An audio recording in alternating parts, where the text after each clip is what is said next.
En una ocasión, el Señor de la oscuridad, el Señor de las tinieblas, convocó a los peores enemigos del hombre en su tenebroso palacio. Y teniéndoles frente a sí les dijo: llevo miles de años intentando acabar con el ser humano, borrarle de la faz de la tierra. He creado todo tipo de desavenencias, de malentendidos, todo tipo de heridas.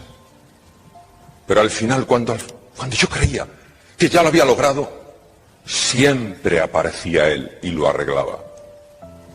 A veces aparecía como una simple sonrisa, otras como una mano amiga, otras como una palabra de consuelo, pero a mí jamás me engañó. Yo supe siempre que tras esos disfraces se ocultaba mi peor enemigo, se ocultaba el amor. Daré la mitad de mi reino, la mitad de mi reino, a aquel de vosotros que me traiga el cadáver del amor entre sus brazos. Gritos y aullidos se escucharon en aquel palacio, hasta que a golpes se abrió camino una figura, que postrándose ante el Señor de las tinieblas le dijo: yo te lo traeré, porque yo soy su enemigo natural, yo soy el odio. En una esquina de aquel palacio, tras una columna, un extraño personaje con una capa larga y un sombrero que le tapaba los ojos, sonrió. ¡Claro que sí! ¡Tú eres! ¡Es cierto! ¡Ve! ¡Tráeme el cadáver del amor entre tus brazos! Pero pasaron los años y el odio volvió con las manos vacías. No lo entiendo, gran señor. He creado todo tipo de altercado, de problemas, de disputas, de conflictos, y cuando al final creía que lo lograba, siempre aparecía él y lo arreglaba. Tras el odio fueron la pereza, la rutina, la desconfianza, la culpa, algunos de los peores enemigos del hombre, mas todos ellos fracasaron.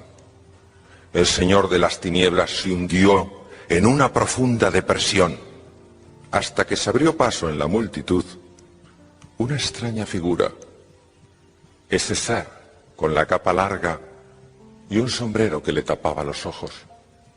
Y acercándose al trono del Señor de las tinieblas le dijo: yo soy el único que te puedo traer el cadáver del amor entre mis brazos.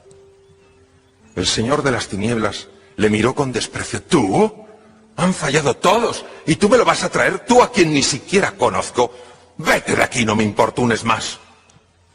Mas aquel personaje se fue. Los años pasaron. Y de repente apareció en aquel tenebroso palacio con el cadáver del amor entre sus brazos. El Señor de las tinieblas pegó un salto. ¡No es posible! ¡Lo has logrado! ¡Lo has conseguido! Tuya es la mitad de mi reino. Pero, amigo mío, antes de partir, no te conozco. Dime, ¿tú quién eres? Fue entonces cuando aquel personaje se quitó el sombrero y dijo algo que hizo temblar a todos los presentes. Yo soy el miedo. Fijaros que hay tres dimensiones del ser humano, al menos tres que conozcamos. Una dimensión es nuestro núcleo, nuestra esencia, lo que somos, de dónde venimos y a dónde vamos. Esa esencia es pura conciencia y puro amor. No el amor que da para recibir, sino el amor que da porque solo sabe dar de forma incondicional. Esa esencia es lo que nos une a todos los demás. Y es nuestra gran esperanza, porque ninguno de los que estamos aquí, ni solos ni juntos, a través de nuestra mente podemos resolver los problemas del mundo. Sí puede el amor hacerlo a través nuestro. Fijaros qué esperanza más hermosa hay, cuando estamos todos aquí y todos somos en esencia amor. Ahora bien, si eso es así, Si somos en esencia amor, ¿por qué nos hemos distanciado tanto de lo que somos? Imagina esos preciosos diamantes que están cubiertos por piedra, una piedra tosca, y solo cuando la rompes ves el diamante. Porque hay dos estructuras, dos espacios que rodean la esencia de lo que somos, de los que ya hablaba el grandísimo Rumi. Rumi decía que la clave no es tanto encontrar el amor como encontrar las barreras que nos impiden que Él brille en nosotros. Esas dos estructuras, la primera es lo que tememos ser. Los que estamos aquí sentados, tememos no ser suficientemente buenos, no ser suficientemente inteligentes, no ser suficientemente amables, no merecer ser queridos. ¿Y sabéis lo que nos pasa a los seres humanos cuando nos sentimos tan perdidos, tan solos, tan confusos y tan poca cosa? Que de manera natural nuestro cerebro y nuestro cuerpo hace que nos coloquemos en un modo de pura supervivencia, porque nos sentimos en peligro. Y cuando uno coge un escudo para protegerse, qué raro es que no llame también a una espada. Esta es la famosa sombra, aquello que tememos ser, que no queremos reconocer, que no queremos aceptar. ¿Cómo va a haber paz en el mundo si dentro estamos todos tan divididos? Mas encima de esa parte, encima de esa dimensión hay otra, que es lo que pretendemos ser, para cubrir esa sensación que nos hace vernos tan frágiles y vulnerables. Pretendemos ser perfectos, pretendemos no mostrar ninguna fisura, poderlo controlar todo. Y tras esto, lo único que hay es una tremenda arrogancia, una tremenda vanidad y una increíble autosuficiencia. Ahora bien, uno puede pensar que si el pretender ser está muy condicionado por la cultura, por reglas que hemos aprendido de pequeñitos, la clave es desafiar, romper cualquier regla existente, echar la culpa a mis padres, a mis abuelos, a mi sociedad o al mundo que me condicionó para ser esclavo en lugar de libre. O a lo mejor puedo rechazar partes de mí, esos exabruptos de ira, esos ataques de pereza, e intentar de alguna manera doblegar, dominar eso de mí que no me gusta. La experiencia que tengo es que no funciona. De la misma manera que no podemos sacar, por más que tiremos, la oscuridad de una habitación, porque la única manera de eliminar esa oscuridad es llevar luz. La clave, desde mi punto de vista, no es atacar o intentar dominar la parte que no nos gusta, intentar romper las reglas que hacen nuestra existencia tan rígida, sino alimentar la dimensión del espíritu. Porque si alimentamos la dimensión del espíritu, empezará a surgir, a brillar la luz que de forma natural tenemos. En una ocasión tuve la enorme fortuna de ser enseñado por una profesora de los indios navajos. Esta mujer, que había sufrido mucho en la vida por una serie de temas, y que irradiaba tanta calma y tanta paz, me contó la clave de la filosofía de los pueblos navajos. Una preciosa historia es la clave de su vida. Y la historia es muy sencilla, dice: dentro de mí hay una enorme batalla. Por un lado está el águila majestuosa, todas las acciones del águila están llenas de verdad, de bondad y de belleza. El águila que vive en mí vuela por encima de las nubes, y aunque a veces baja a los valles, siempre deposita sus huevos en las cimas de las altas montañas.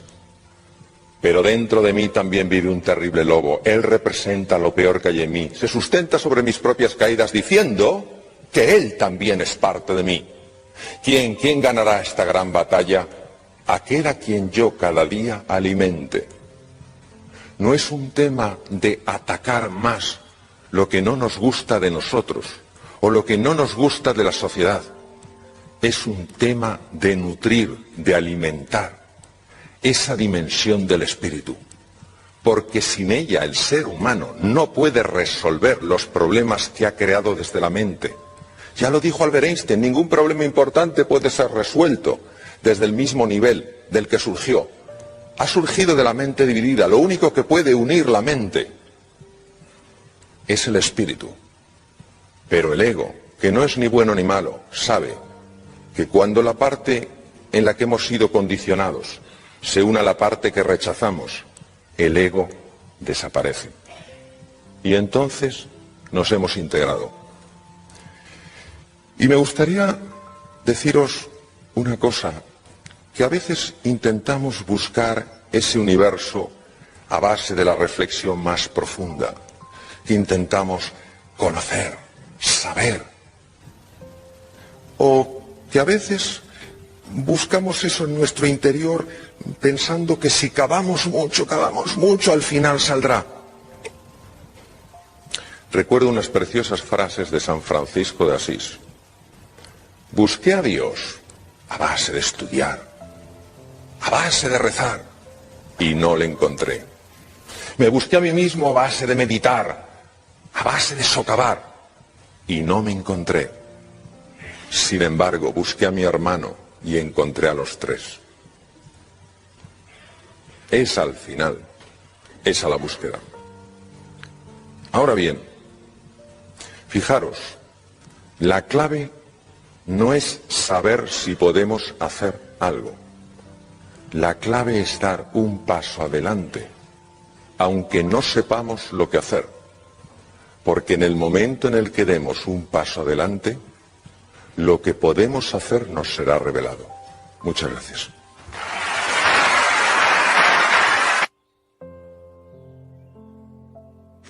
Yo sé que cuando se habla de liderazgo, muchas veces entra en conflicto entre nosotros imágenes de ciertas personas a las que se les ha atribuido el papel de un líder, pero que creo que no concuerdan con el liderazgo como lo vamos a valorar.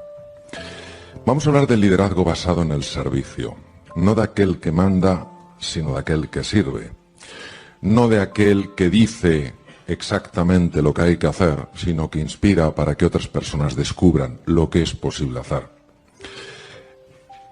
Hablamos de un líder que ha librado la batalla más difícil que se puede librar, que es con uno mismo, con su propio ego, con su propia obsesión por el control, por dominar. Recordemos que Nietzsche, este filósofo que ha tenido tantísimo impacto, decía que el ser humano, el hombre, es voluntad de poder. No decía que tiene, sino que es. Independientemente de la visión que este filósofo tuviera, no cabe duda que esta ansia de poder, esta ansia de dominar, de manipular, está presente en algunos de los rincones más oscuros del ser humano. Por otra parte, a veces se confunde el líder con la posición, y no es la posición la que hace el líder, es el líder el que hace la posición. Esta obsesión por el estatus, por el reconocimiento, por la valoración, por ser el que más sabe, el que tiene la última palabra, mata la cooperación, destruye la armonía y lo último que hace es favorecer que las personas afloren su mejor versión. Y finalmente está esta imagen del líder popular. Vamos a ver. Don Alfonso habla mucho y para mí con enorme acierto de los valores. A veces dar la cara por los valores no es popular. Un líder que quiera ganar un concurso de popularidad nunca defenderá los valores, por tanto no es un líder. Había un chico adolescente que estaba ingresado, estaba muy grave, muy enfermo. Tenía una sepsis o septicemia, es una infección de la sangre por bacterias, virus. ¿Cuál es el problema de la sepsis? Que una vez una bacteria o un virus ha localizado los vasos sanguíneos, ten en cuenta que tenemos más de 40.000 kilómetros de vasos sanguíneos, es más que el perímetro de la Tierra, es espectacular. Una vez que las bacterias han encontrado esa avenida de tantos carriles, van a todos los órganos y empiezan a hacer de las suyas. Le habían afectado ya el sistema respiratorio, por eso estaba intubado, necesitaba asistencia con un ventilador, necesitaba soporte cardíaco, le estaba afectando al corazón, había bajado el gasto cardíaco y ya le estaba empezando a fallar el riñón. Cuando 3 órganos fallan, la posibilidad de que ese enfermo fallezca sube exponencialmente. ¿Qué estaba causando este problema? ¿Cuál era el origen de la sepsis? Cuando un enfermo empieza con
fiebre, tiritona, cuando se sospecha una infección, se hace un hemocultivo, se saca sangre y se espera, se tiene la ilusión de pillar a la bacteria que esté originando el problema. Porque si no hay que utilizar lo que se llama antibióticos de amplio espectro, es decir, mandar bombas intentando que se carguen pues todo lo que pueda haber por ahí, pero carecen de la especificidad, de la concreción de saber exactamente la bacteria y qué la destruye.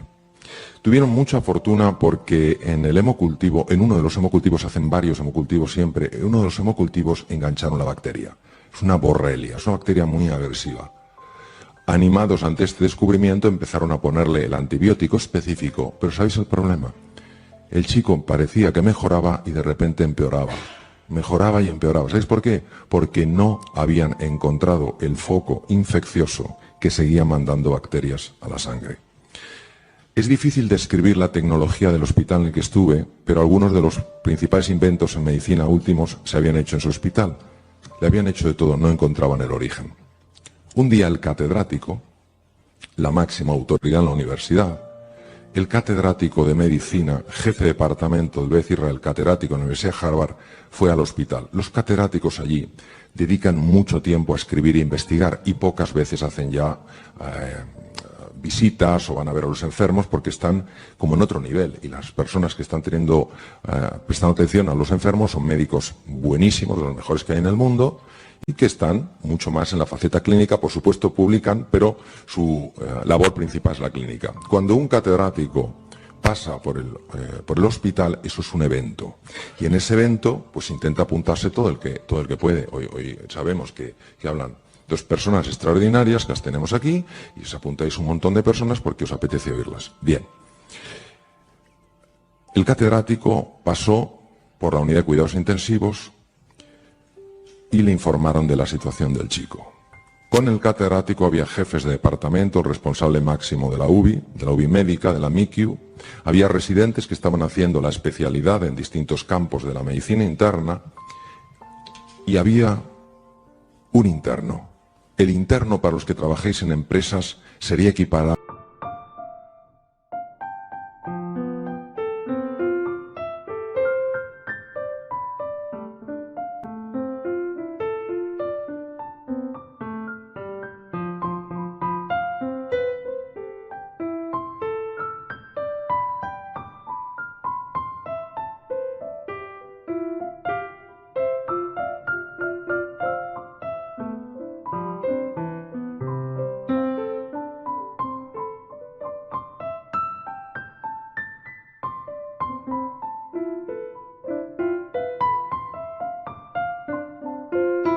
a un becario.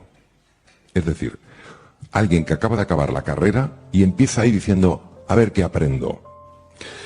El interno en Estados Unidos pasa un año y después de ese año intenta entrar en uno de los programas buenos de residencia, hacerse cardiólogo, cirujano torácico, lo que sea. El catedrático pregunta por el chico y le dicen que están muy preocupados porque ya no saben qué hacer, no localizan el origen de la infección por borrelias, está fallando el riñón y temen lo peor. Y en ese momento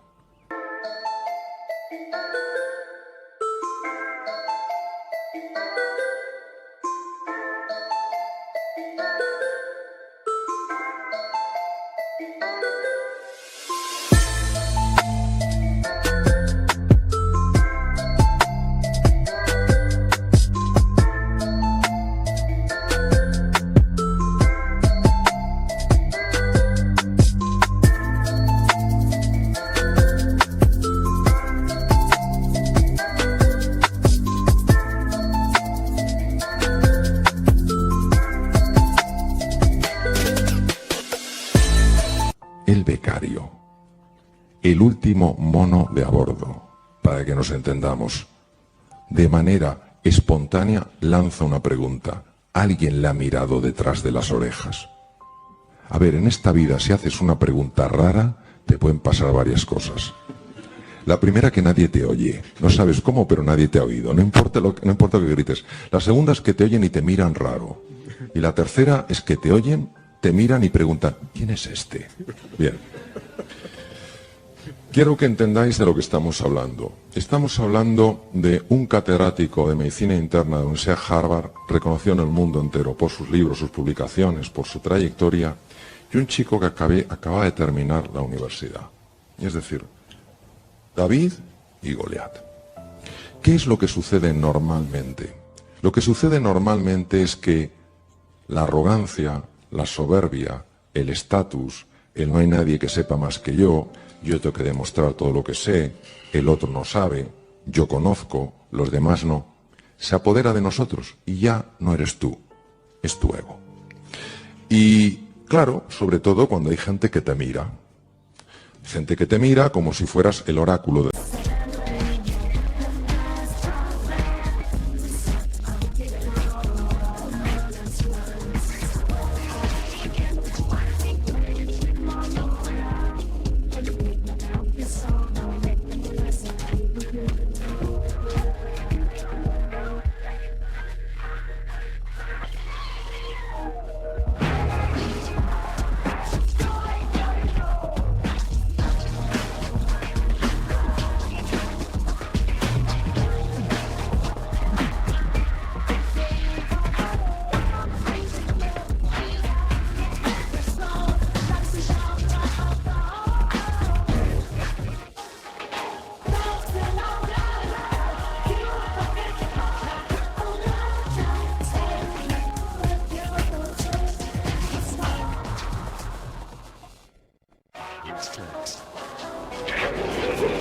Delfos, la comunicación directa con los dioses.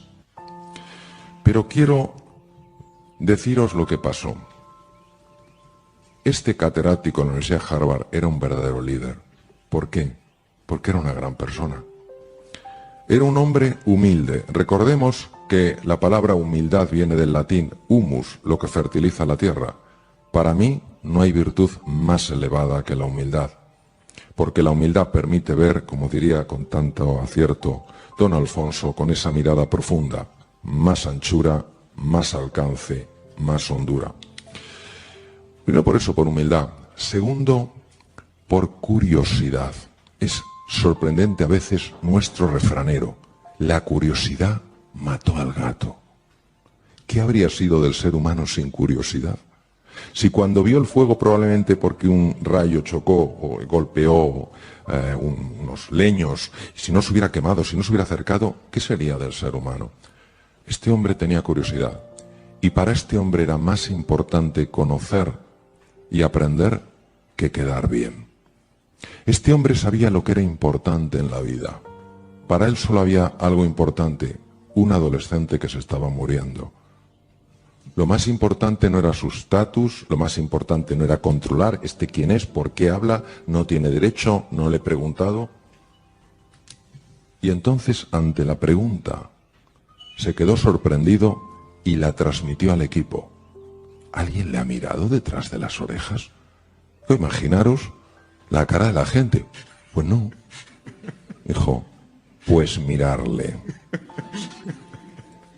Detrás de la oreja izquierda apareció una garrapata. Estaba matando a este chico. Las garrapatas en Estados Unidos transmiten en algunos sitios enfermedades sumamente graves. Pues hay que tener mucho cuidado. Cuando vas a unos bosques en Estados Unidos pone warning ticks, cuidado garrapatas, porque una garrapata aquí donde la veis puede vivir hasta 40 años. Tiene entre las patas delanteras un órgano que se llama órgano de Heller, y con el órgano de Heller ella detecta el olor de ácido butírico de un mamífero o el calor y salta. Y entonces inyecta un anestésico para que no la aplasten, perfora, mete la cabeza y las patas delanteras. Por eso, aunque alguien le limpien, le laven en un hospital con esponja, no se te va la garrapata.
El catedrático fue, además, capaz de reconocer, porque si el catedrático no hubiera querido, este caso jamás se habría publicado. Entonces, sencillamente lo que os quiero transmitir es lo siguiente. El liderazgo no es una posición, es una forma de ser y de estar en la vida. El liderazgo es inspirar a otras personas para que crean en sí mismos, en sí mismas y desplieguen su potencial. Decía el gran filósofo Emerson que la mayor desgracia de un ser humano es no encontrarse a alguien que le ayude a lograr lo que es capaz de lograr. Un líder mueve desde su ejemplo, no desde su palabra. El liderazgo es siempre visual. El liderazgo inspira porque mueve algo en tu interior. El liderazgo está basado en valores. ¿Por qué? Porque cuando todo es niebla, cuando hay confusión, cuando no se ve nada, el líder, la líder, tienen claro hacia dónde tienen que ir. Yo realmente tengo más ilusión de escuchar vuestras preguntas que de seguir a lo mejor comentando cosas. Lo que sí que me gustaría es marcar esa diferencia. Un jefe puede pedir, puede exigir que le rindan cuentas. Lo que en inglés llamaríamos la accountability. Rindes cuentas. Y si no rindes cuentas, no haces tu trabajo, ya veremos lo que hago contigo. Pero un líder hace algo mucho más potente. No solo las personas rinden cuentas de lo que se espera de ellos, las personas dan en base a lo que se espera de ellos. Si tú esperas mucho de ellos, si crees de verdad en ellos y en su potencial, si tienes una fe profunda en el ser humano, en su grandeza, independientemente de las torpezas que todos hacemos, yo el primero, inevitablemente tú estás transmitiendo a través de tu simple mirada hasta qué punto estás convencido de la grandeza de esas personas.